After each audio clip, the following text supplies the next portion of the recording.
47 सीटें ऐसी हैं पिछले चुनाव की जहां पर 5000 वोट के कम फासले से भारतीय जनता पार्टी जीती है। और जो आज देखने को मिला है बनारस में कि जहां ईवीएम्स ले जाई जा रही थी, एक ट्रक पकड़ा गया, 2 ट्रक लेकर के भाग गए।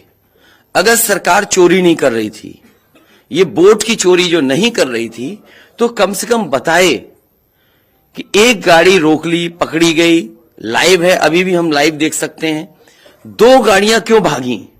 अगर कोई चोरी नहीं थी, प्रशासन ने, सिक्योरिटी ने इतना इंतजाम क्यों नहीं किया? इतनी फोर्स है, अभी इलेक्शन की फोर्स गई नहीं है यूपी से, तो आखिरकार अधिकारी क्यों नहीं कर रहे थे? क्या वजह है कि बिना सिक्योरिटी, बिना इतने इंतजाम के ईवीएम्स जा रही हैं? और ईवीएम्स के बारे में ये मानना है कि किसी भी वेयर हाउस में रखी हो या किसी भी स्ट्रांग रूम में रखी हो, तो बिना प्रत्याशी के जानकारी के आप मूव नहीं कर सकते हैं। अगर आपको ईवीएम्स को मूव करना है तो कम से कम जो प्रत्याशी चुनाव लड़ रहे हैं उनकी जानकारी में होना चाहिए।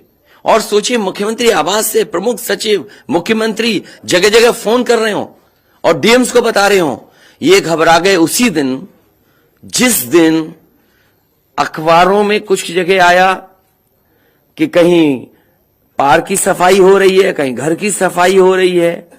और आप में से वो लोग हैं जो जमीन पर घूमे, जो जमीन पर चुनाव चल रहा है, वो भारतीय जनता पार्टी के खिलाफ था, जनता के अंदर नाराजगी थी।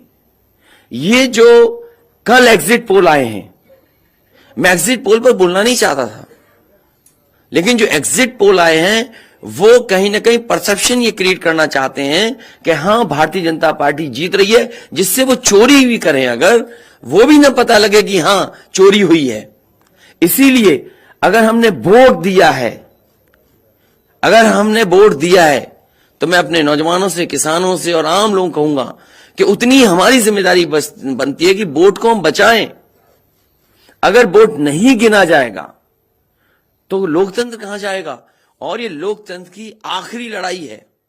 मैंने कई बार कहा कि उत्तर प्रदेश का चुनाव लोकतंत्र की आखिरी लड़ाई है। इसके बाद तो जनता को क्रांति करनी पड़ेगी, तभी बदलाव आएगा। इसलिए मैं अपने पार्टी के लोगों से और जो सच्चे ईमानदार, सच्चे सिपाही हों, सच्चे अधिकारी हों, सच्चे पत्रकार हों, कम से कम आगे आए और लोकतंत्र को बचाने के लिए खड़ा हों। और मैं अपनी पार्टी के लोगों से कहूंगा कि जब तक काउंटिंग न हो जाए तब तक कम से कम ये नजर रखें और लगातार निगरानी रखें कि कैसे वोट बचाया जा सकता है, कैसे जहां पर मशीनें रखी हैं कोई किसी का आना जाना ना हो। ये लोकतंत्र के लिए बहुत ही खतरे का समय है। जो दल हार गया, अब उसके बस में यही है जो अब करने जा रहे हैं। ये जितने कुछ एग्जिट पोल हुए हैं वो इसीलिए हुए हैं कि अगर वो चोरी भी करें तो शायद नजर ना आए। अब ईवीएम्स पकड़ी गई हैं, बहाना कोई ना कोई अधिकारी बताएंगे कि हम ईवीएम्स इसलिए ले जा रहे थे। आखिरकार फोर्स के साथ क्यों नहीं ईवीएम्स जा रही थी? ये तो ईवीएम की एक बनारस की जो अभी भी लाइव चल रहा है वो घटना है।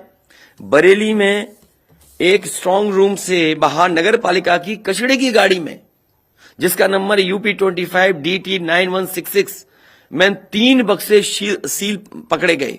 जो सील बक्से थे, एक बक्से में सादा बैलेट पेपर था तथा 2 बक्से में मोहरें, रजिस्टर तथा सील करने वाला सामान था। करीबन 500 बैलेट पेपर पकड़े गए। इसी तरह सोनभद्र का है कि सोनभद्र में भी बड़े पैमाने पे चीजें पकड़ी गई। वो भी लोग समझ में आ गया तो उन्होंने देखा, एसडीएम को रोका। एसडीएम घोरावल जनपद सोनभद्र में खाली मत पर अपनी गाड़ी से पॉलिटेक्निक कॉलेज ले जाते हुए पकड़े गए। क्या सफाई देगी सरकार? इसीलिए मैंने कहा, प्रमुख सचिव, मुख्यमंत्री, आप जानकारी कर लें। अगर आपके डीएम्स कोई जानकार हैं, उन्होंने खुद बताया है कि वहां से, लखनऊ से फोन आ रहे हैं कि जहां पर भारतीय जनता पार्टी हार रही हो वहां पर काउंटिंग स्लो हो और रात तक काउंटिंग लेकर के जाइए।